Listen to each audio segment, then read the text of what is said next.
Buenos días, buenas tardes, buenas noches y linda madrugada a todos. Espero que estén bien donde sea que se encuentren. Aquí continuamos ya con nuestra segunda parte del tercer capítulo de la guía PCCNS del examen de la Universidad Nacional Autónoma de Honduras. Aquí en esta segunda parte vamos a concluir con la célula y vamos a concluir con dos temas muy importantes. Y estos dos temas son síntesis de proteínas y división celular.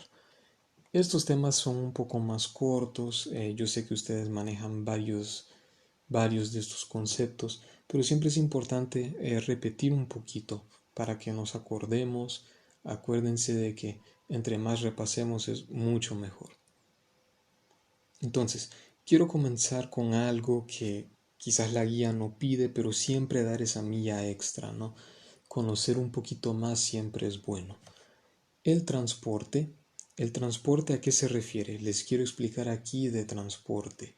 Los distintos mecanismos de transporte que hay en la célula. El transporte de materiales, el transporte de vesículas, el transporte de minerales, el transporte de macromoléculas. Esto es muy importante que lo tengamos. Y cuando pensemos en transporte es intercambio de materiales entre las células, ¿ok? Pueden ser, como les mencioné, macromoléculas como proteínas, carbohidratos, lípidos o incluso a veces hasta productos de desecho. La célula está en constante movimiento. Nada en la célula se detiene. Entonces, estoy seguro que ustedes manejan estos términos en biología, pero es muy importante saberlos. ¿Cómo está concentrado el líquido? Aquí, por ejemplo, podemos ver la membrana de la célula y aquí el citoplasma. Y aquí podemos ver el líquido que está afuera de la célula. Entonces, ¿qué es lo que sucede? Cuando una solución es hipotónica, hipo es un prefijo que significa menos o bajo. Entonces tiene un tono bajo. Afuera hay menos concentración que aquí adentro. ¿Qué pasa cuando la solución es isotónica? Iso es un prefijo que significa mismo o igual, igual tono. Entonces, ¿qué es lo que pasa? Aquí adentro tenemos 1, 2, 3, 4, 5, 6 y aquí afuera vamos a tener 1, 2, 3, 4, 5, 6. Están de la misma manera concentrados, están igualmente concentrados tanto adentro de la célula como afuera. Y en una solución hipertónica, estoy seguro que ustedes hiper conocen que este prefijo significa mucho o aumentado, vemos de que la solución aquí afuera está más concentrada que la solución de la célula aquí adentro. Entonces eso es importante conocerlo, ya vamos a ver por qué. Uno de los tipos de transporte es el transporte pasivo. Y este transporte pasivo, ¿qué es lo que ayuda? ¿Qué es lo que hace? Mueve las sustancias de mayor concentración a menor concentración y no requiere energía. Este proceso se le llama difusión, ¿ok? Entonces el transporte pasivo no requiere energía. ¿Por qué? Porque las sustancias van de mayor a menor concentración. Por ejemplo, si aquí en una solución hipotónica, aquí tiene menor concentración y aquí mayor, ¿qué es lo que sucede? Van a venir los compuestos de mayor concentración y se van a mover hacia donde hay menor concentración. Lo mismo sucede con una solución hipertónica. Aquí donde hay mayor concentración se van a ir hacia donde hay menor concentración. Entonces, vamos a tener acá el transporte pasivo. No requiere energía y es de mayor a menor concentración. Hay tipos. Difusión simple, que es que pasan a través de la membrana, pero acuérdense que no todo va a pasar a través de la membrana. ¿Por qué? Porque la membrana es selectivamente permeable, no es cualquier cosa que pasa a través de la membrana. Y luego existe la difusión facilitada. La difusión facilitada es que las moléculas van a pasar de manera libre a través de canales, a través de proteínas. Ahora, transporte activo. ¿El transporte activo a qué se refiere? Hace referencia a que se necesita utilizar energía del ATP, ya vimos de dónde se obtiene con la respiración celular, y el ATP es importante para el transporte de materiales, ¿ok? Aquí, ¿qué es lo que pasa? Se genera en contra del gradiente. Aquí ocurre al revés. Ocupamos energía y va a ir de menor a mayor concentración. Se fijan, acá tenemos esta molécula, esta proteína en medio de la membrana, y es importante, esta ustedes la van a ver hasta más no poder en sus carreras. La bomba sodio-potasio. Entonces, ¿qué es lo que va a pasar? Va a sacar el sodio y va a meter el potasio adentro de la célula. Entonces, lo que va a hacer es que va a agarrar energía del ATP y aquí va a mover las sustancias de menor concentración a mayor concentración. Ahora bien, otro tipo de transporte importante es el de la endocitosis y exocitosis. Aquí va a ser el movimiento de sustancias hacia el interior o hacia el exterior. Endocitosis se refiere hacia adentro. Exocitosis se refiere hacia afuera. ¿Y qué es lo que va a pasar? La membrana se va a plegar y la membrana va a englobar y va a formar vesículas. Se fijan, estos son fosfolípidos. Tenemos aquí la cabecita hidrofílica, aquí afuera y aquí adentro, y vamos a tener las colas hidrofóbicas. ¿Okay? Entonces, ¿qué es lo que sucede? La membrana se va a plegar de tal manera que va a formar este círculo. Y este círculo, ¿cómo lo vamos a llamar? Lo vamos a llamar vesícula. Aquí también, esto es exactamente lo mismo. ¿Ok? Exactamente lo mismo. Ahora bien, ¿qué es lo que sucede? Tenemos acá esta vesícula, ¿no? Tenemos esa estructura también hecha de fosfolípidos, una bicapa de fosfolípidos, pero de forma circular. Esta imagen es súper explícita y me gusta mucho. En un proceso de exocitosis va a venir la vesícula y se va a unir a la membrana. Se va a ir uniendo de tal manera de que al final todo el contenido quede para afuera. Esto se le llama exocitosis. Esta imagen está mucho mejor. Tenemos acá una vesícula, tenemos acá los fosfolípidos y tenemos acá la membrana. Entonces, la vesícula se va a fusionar con la membrana y cuando se fusione va a salir todo el contenido que está dentro de la vesícula. Ahora bien, una endocitosis sería al revés. La membrana se iría para abajo, la membrana se deprimiría y agarraría todas estas moléculas. Entonces la membrana, ¿qué es lo que va a hacer? Se va a fusionar aquí a este nivel. Y cuando se fusione, ¿qué es lo que va a suceder? Va a formarse una vesícula. Esto es muy importante que ustedes lo tengan en mente. ¿Por qué? Porque toda la síntesis de proteínas requiere de este movimiento, requiere de transporte. Muy importante que lo tengamos en mente. Entonces, ¿qué es lo que va a pasar? Vamos a tener acá la membrana plasmática, vamos a tener acá vesículas y aquí en la exocitosis va a salir. En la endocitosis se va a deprimir, se va a fusionar y vamos a tener la formación de una vesícula en la endocitosis. En neuronas es algo donde ocurre bastante y es fascinante, pero aquí es prácticamente lo mismo. Una vesícula se va a fusionar con la membrana y va a liberar todo su contenido. Ahora bien, fagocitosis es un tipo de endocitosis. ¿Y qué es lo que va a pasar? Va a englobar un contenido sólido. Por ejemplo, una bacteria o una partícula grande va a introducirse en una vesícula a través de fagocitosis, que es un tipo de endocitosis. Pinocitosis es cuando la sustancia englobada, cuando la vesícula se forma en estado líquido, cuando vamos a agarrar ya partículas más pequeñas o vamos a capturar líquido, de la misma manera que funciona la endocitosis. Y ahora la exocitosis se les llama fagocitosis inversa y pinocitosis inversa. Cuando va a retirar, imagínense lo que fuera al revés, cuando va a retirar una sustancia sólida, va a salir esta sustancia sólida al exterior. Eso se le va a llamar fagocitosis inversa. Y cuando la célula va a sacar líquidos o minerales pequeños o moléculas pequeñas, se le va a llamar pinocitosis inversa. Ahora bien, un concepto que tenemos que tener muy claro es ARN, ácido ribonucleico. El ácido ribonucleico se va a formar de un azúcar ribosa y se va a formar de adenina, guanina, uracilo y citosina. Uracilo totalmente distinto al ADN, al ácido desoxirribonucleico. Además de que va a tener una ribosa desoxigenada, vamos a tener acá un uracilo en vez de timina. No hay timinas, aquí es uracilo. Entonces, tipos de ARN. El ARN mensajero va a tener la información para poder producir una proteína. Va a ser una información que va a tener aminoácido por aminoácido. Acuérdense que el aminoácido es un monómero de una proteína, un montón de monómeros que nos va a formar una proteína.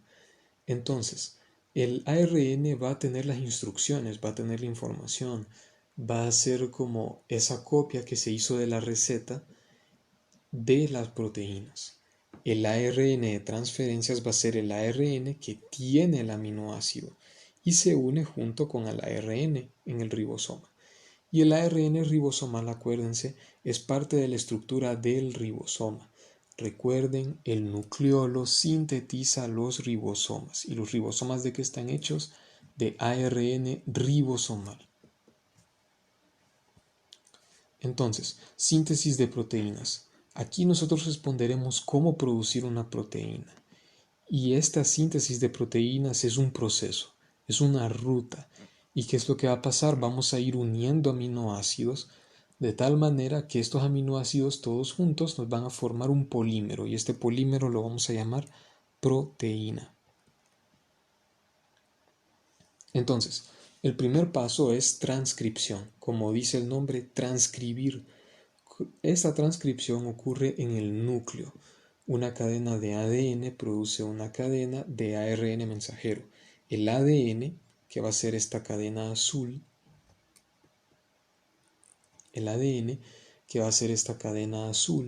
nos va a producir un ARN que sería esta cadena roja. ¿Okay? Se fijan, vamos a tener acá los uracilos que se van a ir uniendo con las A, que van a ser complementarias. En el núcleo vamos a transcribir, como lo dice, transcribir, o sea, vamos a hacer una copia exacta de lo que dice el ARN. Es como que nuestra madre tuviese un libro de cocina y nosotros querramos la receta, pero ella no nos quiere dar el libro. Entonces nosotros vamos a sacarle una fotocopia y la fotocopia sería el ARN mensajero. El segundo paso es la salida del ARN mensajero y la asociación. El ARN va a salir del núcleo hacia el citoplasma y se va a asociar con los ribosomas en el citoplasma o en el RER, en el retículo endoplásmico rugoso. Acuérdense que los ribosomas vamos a tener una subunidad mayor y una subunidad menor. Esta subunidad mayor y esta subunidad menor se van a componer de ARN ribosomal. Entonces acá, transcripción, luego vamos a tener que el ARN mensajero va a salir por los poros nucleares. Acuérdense, esto es muy importante. Va a salir de los poros nucleares y va a llegar hacia los ribosomas. Entonces, ¿qué es lo que va a pasar en los ribosomas? Va a pasar la traducción. Vamos a convertir el mensaje que tiene el ARN mensajero en una proteína. ¿Y qué es lo que va a pasar? Miren acá, tenemos al ARN de transferencia, El ARN de transferencia va a tener acá nucleótidos y va a tener aquí arribita un aminoácido. Entonces, ¿qué es lo que va a hacer? Se van a ir uniendo los nucleótidos juntos con el ribosoma, juntos con el ARN, y van a ir formando una cadena de proteínas. El ribosoma tiene un sitio especial para el ARN mensajero y 3 sitios para el ARN de transferencia. Va a tener un sitio para el ARN mensajero y 3 sitios para el ARN de transferencia. Va a tener un sitio peptidil, un sitio aminoacil y un sitio exit. Entonces, ¿qué es lo que va a pasar? Va a venir aquí el ARN de transferencia con el aminoácido aquí arribita en su cabeza. Entonces va a venir el ARN de transferencia, se va a unir aquí al sitio aminoacil del ribosoma junto con su parte complementaria del ARN mensajero. Luego aquí va a avanzar a la zona peptidil donde se va a ir uniendo a otros aminoácidos. y cuando ya se haya unido a sus aminoácidos su función terminó, va a pasar al sitio exit y se va a retirar del ribosoma. Cuarto paso. El cuarto paso sería la traducción. Como les mencioné, vamos aquí a convertir el mensaje que lleve el ARN mensajero en proteínas. Entonces el ARNT se va a acoplar a un codón, así es como se le llama a un triplete, a 3 grupos de aminoácidos, bueno, a 3 grupos de nucleótidos, perdón, 3 grupos de nucleótidos en el ARN mensajero. Va a denominarse un codón. Y el ARN de transferencia va a ser este ARN en forma de cruz y va a tener el anticodón, va a tener la cadena complementaria. Acuérdense que la citosina se une a la guanina, el uracilo se une a la adenina. En el ADN sería timina, pero como estamos hablando de ARN, uracilo con adenina. Y como siempre, a los sitios P, los sitios A y los sitios E, va a ir avanzando, ¿ok? Y algo así se miraría, ¿no? Vamos a tener un codón en el ARN mensajero que son tripletes de nucleótidos y se van a unir con sus complementarios, la guanina con la citosina y la adenina con el uracilo del ARN de transferencia. Y aquí arribita, ¿qué es lo que vamos a hacer? Vamos a tener aquí arribita la cadena de aminoácidos. Entonces se van a unir aquí en el sitio A y luego van a pasar al sitio P. En el sitio P se va a crear el enlace peptídico y luego cuando ya queda vacío el ARN de transferencia y terminó su función va a salir por el sitio E. Ahora bien, el quinto paso, esta cadena de aminoácidos tiene que pasar por el retículo endoplásmico rugoso. ¿Qué es lo que pasa? Cuando se termina la traducción, tiene que haber una molécula que nos abra el RER, que abra un poro en la membrana del RER. ¿Para qué? Para que la cadena de aminoácidos se pueda modificar. ¿Qué es lo que sucede? Fíjense acá, aquí tenemos el ribosoma, ¿no? El ribosoma aquí tiene el ARN mensajero y va a empezar a producir aquí una cadena polipeptídica. Entonces, ¿qué es lo que va a hacer el ribosoma? Se va a ir añadiendo aquí a este poro. ¿Y qué es lo que va a pasar? Va a ir entrando la cadena de aminoácidos hacia el retículo endoplásmico rugoso. Cuando termine de entrar, aquí se va a poder modificar. Entonces, luego de salir del retículo endoplásmico como una vesícula, se va a cubrir con una proteína que se llama COP2 para avanzar al ERGIC, que va a pasar a un complejo intermedio entre el retículo endoplásmico y el aparato de Golgi, y va a llegar luego al aparato de Golgi. Y cuando llegue al aparato de Golgi, esta vesícula se va a cubrir con COP1. Entonces miremoslo. Vamos a tener aquí el retículo endoplásmico rugoso, lo sabemos porque tiene un montón de ribosomas y porque está aquí bien laberíntico. Entonces se va a salir como una vesícula, va a salir como una vesícula y se va a cubrir con COP2. Entonces va a llegar al ERGIC, que es como una zona intermedia entre el aparato de Golgi y el retículo endoplásmico rugoso. Luego se va a cubrir de COP1 para poder pasar o de regreso si hay algún error, o para poder avanzar al retículo o al aparato de Golgi. Entonces, ¿qué es lo que va a pasar? Acá se ve más claro. Se va a cubrir de COP2 y cuando llegue de COP2 va a llegar al ERGIC. El ERGIC puede llenarla de COP1 y mandarla de regreso si hay un error en la proteína, pero si no la va a mandar al aparato de Golgi, y si el aparato de Golgi revisa que hay algún error, puede volverla a mandar con COP1. Ahora bien, el segundo paso en el aparato de Golgi. Vamos a tener en el aparato de Golgi cisternas, solo vamos a ver como un montón de bolsas, totalmente distinto al retículo endoplásmico. Aquí vamos a tener que las cisternas tienen nombres.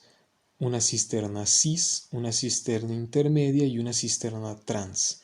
Aquí, ¿qué es lo que ocurre? Fosforilaciones, por si un caso lo olvidaron, esto lo vimos en el primer video de célula. Y las glucosilaciones, aquí ustedes pueden ya deducirlo, ¿no?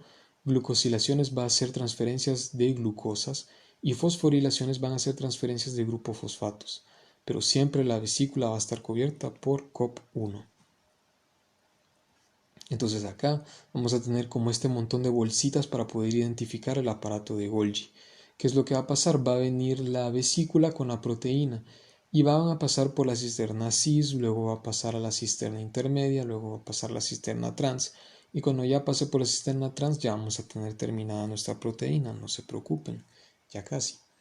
Entonces acá en este esquema, a pesar de que se ve muy viejo, me parece muy bueno. Tenemos aquí el retículo endoplásmico rugoso, va a mandar las vesículas al Ergic.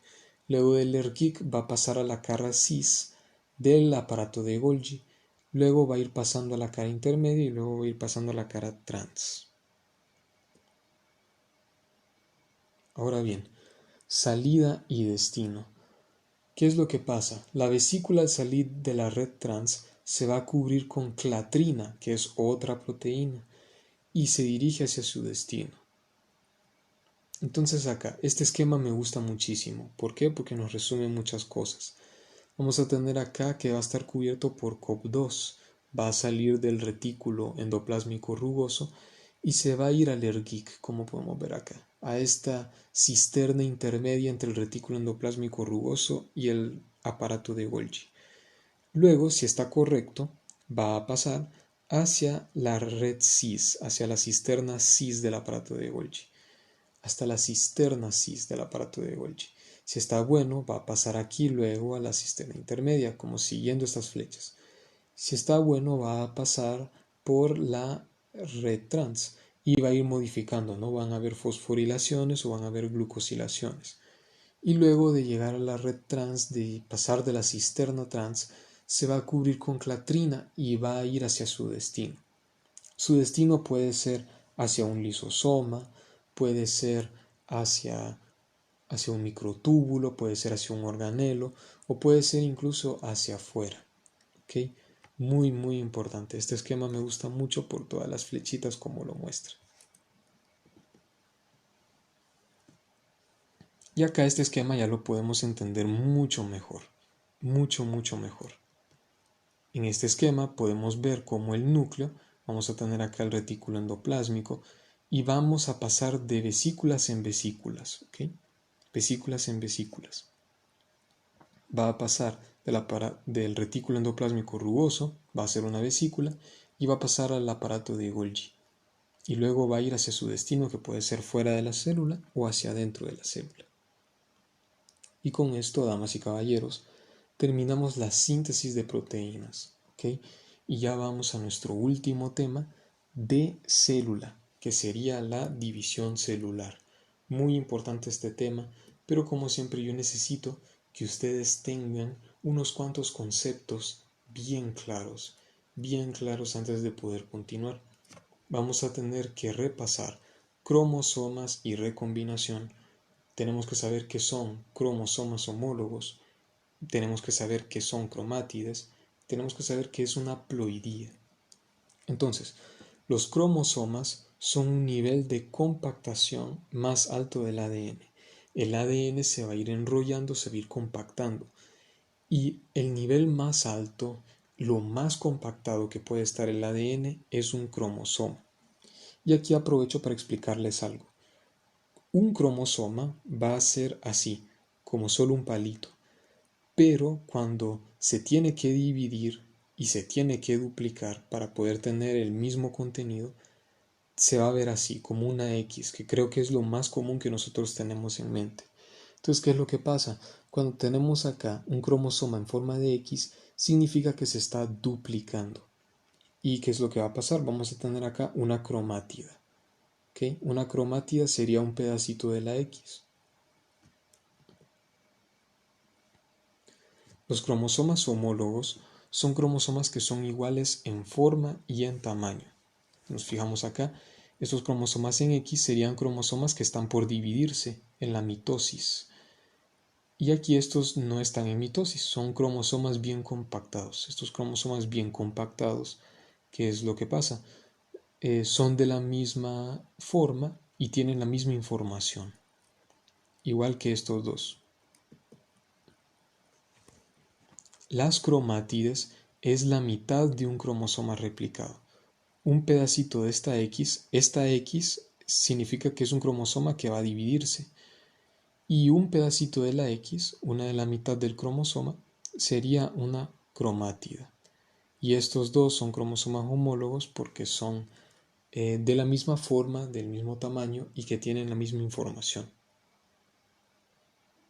Entonces acá vamos a tener cromosomas homólogos, solo vamos a tener uno normalmente, pero cuando la célula se va a dividir, cuando la célula se va a replicar, vamos a tener estas dos hermanas cromátidas. ¿Okay? Vamos a tener esta forma de X cuando la célula se va a dividir.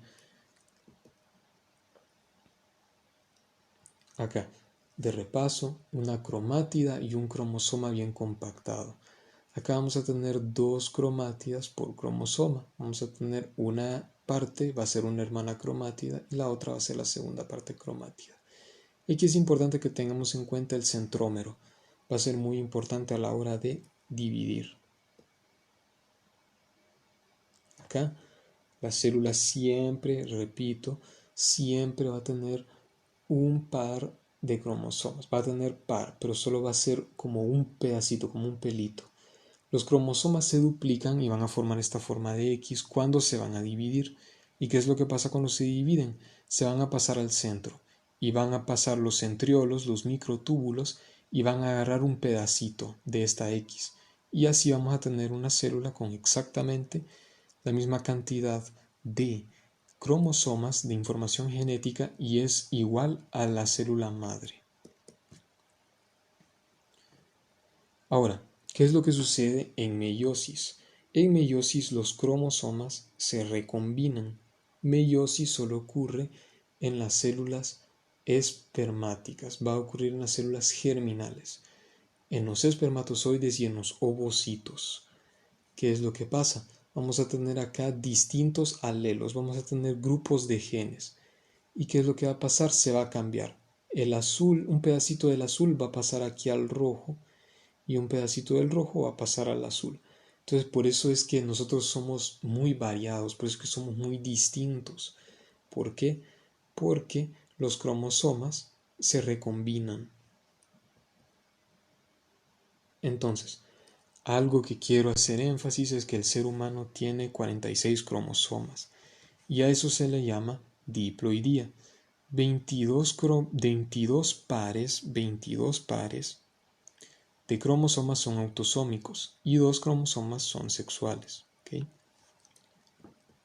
Entonces acá nosotros podemos ver acá este mapa de cromosomas. Como solo hay un palito, vemos que es un cromosoma que no se va a dividir, es una célula que no se va a dividir. Entonces vamos a tener del 1 al 22 pares de cromosomas y vamos a tener 2 pares de cromosomas sexuales.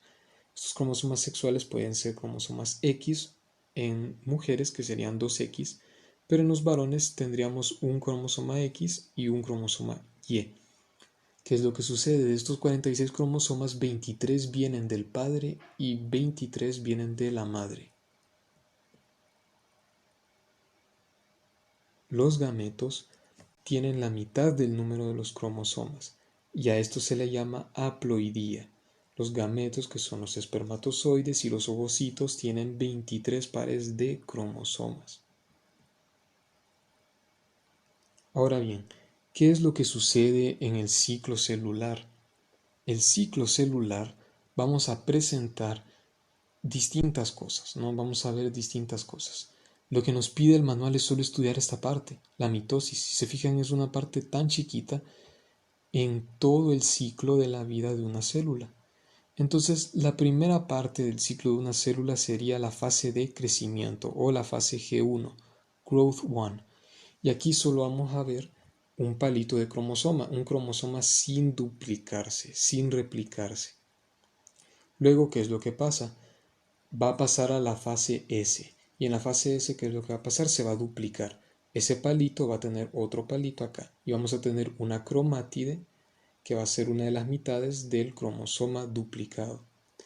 Y luego va a pasar una segunda fase de crecimiento, Growth 2, antes de pasar a la mitosis. Ahora, esta fase G1, esta fase S y esta fase G2 se les conoce en conjunto como interfase. Luego de que la célula pase de interfase, va a pasar a la profase. Ahora, ¿qué es lo importante de estas fases además de crecer y de replicarse? En cada una vamos a tener una revisión del ADN. ¿Para qué? Para evitar de que el ADN no tenga mutaciones, para evitar que el ADN no tenga errores. Es muy importante que nosotros tengamos estos lugares de revisión. Entonces, la mitosis. La mitosis es un proceso en el que se incrementan el número de células en el organismo. En la mitosis vamos a tener distintas fases. Por ejemplo, como les mencioné, primero vamos a tener una interfase donde se van a dar la síntesis, duplicación del ADN y crecimiento. También revisión del ADN.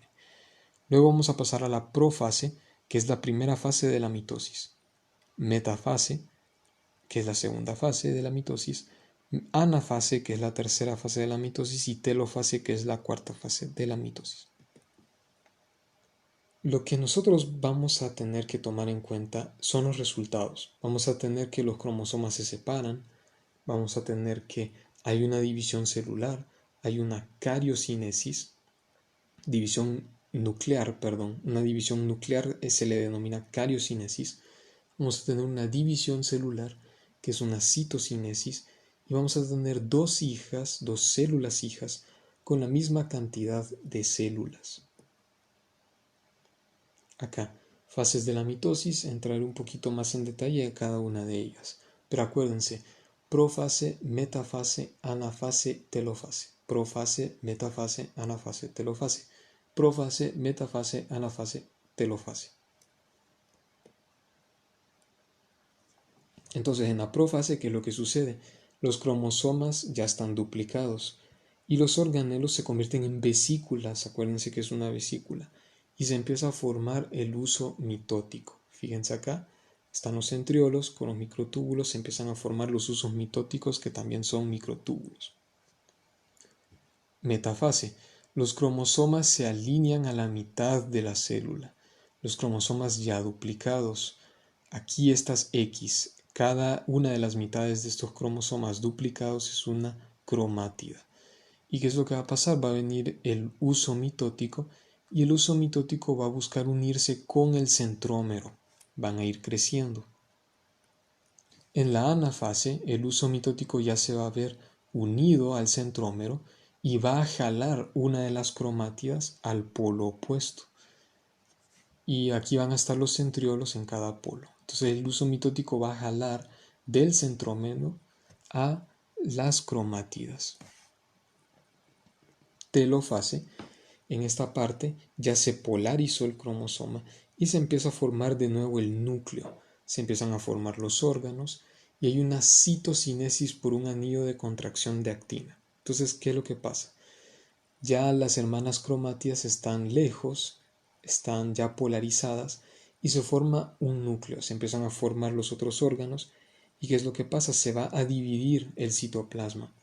Va a venir un anillo de actina, se va a cerrar tan duro y va a dividir el citoplasma.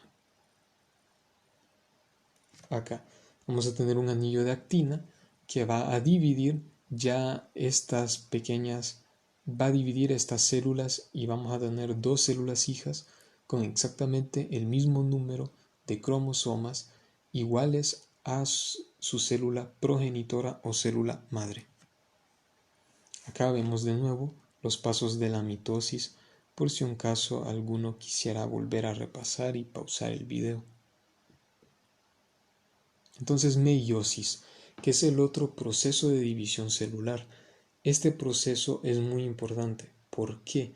Porque tenemos dos divisiones, vamos a tener dos divisiones nucleares, dos divisiones citoplasmáticas, y aquí se reduce el número de cromosomas, distinto a la mitosis, que en la mitosis el número de cromosomas es el mismo tanto al inicio como al final. Y de aquí en la meiosis vamos a tener una reducción del número de cromosomas. Al final vamos a tener ¿cuántas? 4 células hijas.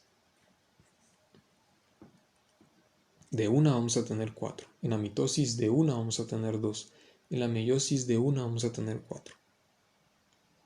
Entonces vemos acá estos cromosomas en esta célula y al final vemos qué es lo que sucede. Solo vamos a tener una cromátida por célula, pero son 4 células. Y estas células son haploides. ¿Por qué? Porque van a tener exactamente la mitad. ¿Ok? Si se fijan acá, tenemos aquí una recombinación. Muy importante tomar en cuenta esta recombinación del material genético. Recombinación, acuérdense que fue un concepto que les expliqué al inicio de este video. Entonces, meiosis es un proceso que ocurre en los gametos, óvulo y espermatozoides. Estas células al final van a tener la mitad de los cromosomas, que son 23. Si nos fijamos aquí, tiene la mitad esta célula de cromosomas en comparación con esta. Acá vamos a tener que en el testículo, que va a ser la gónada del aparato reproductor masculino, vamos a tener células que se van a convertir en espermatozoides. Vamos a tener una y va a pasar por la primera división meiótica. Esta primera división meiótica va a convertir esta célula de 46 cromosomas en células de 23 cromosomas. Luego, estas dos células de 23 cromosomas se van a dividir en otras dos y se van a mantener los 23 cromosomas. Y de aquí surgen los espermatozoides. De la misma manera con los ovocitos, a diferencia que en los ovocitos se forma una estructura llamada cuerpo polar. Yo estoy seguro que ustedes lo van a ver de una mejor manera en sus clases de biología. Pero ¿qué es lo que sucede? También ocurre una primera división meiótica en la que se reduce el número, pasa de tener 46 a tener 23. Aquí se usa la primera división meiótica y luego vamos a tener la segunda división meiótica. Entonces, en meiosis 1, ¿qué es lo que va a pasar? Vamos a separar los cromosomas homólogos. O sea, vamos a separar esas dos X que son iguales, ¿ok? Y en la meiosis 2 vamos a separar las cromátides. Acuérdense, los cromosomas homólogos son los cromosomas que se parecen, ¿ok? Los cromosomas que tienen la misma forma y exactamente la misma información. Entonces en la meiosis 1 se separan, van a estar recombinados. Y luego, ¿qué es lo que sucede en la meiosis 2? Vamos a tener esta división, ¿no? Vamos a tener esta división de la cromátide que va a ser la mitad de cada cromosoma.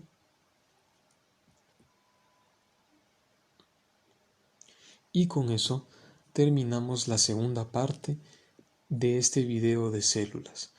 Aquí hemos culminado con este capítulo 3. Espero que les haya servido y que les sirva para su examen. Muchísimos éxitos y hasta la próxima.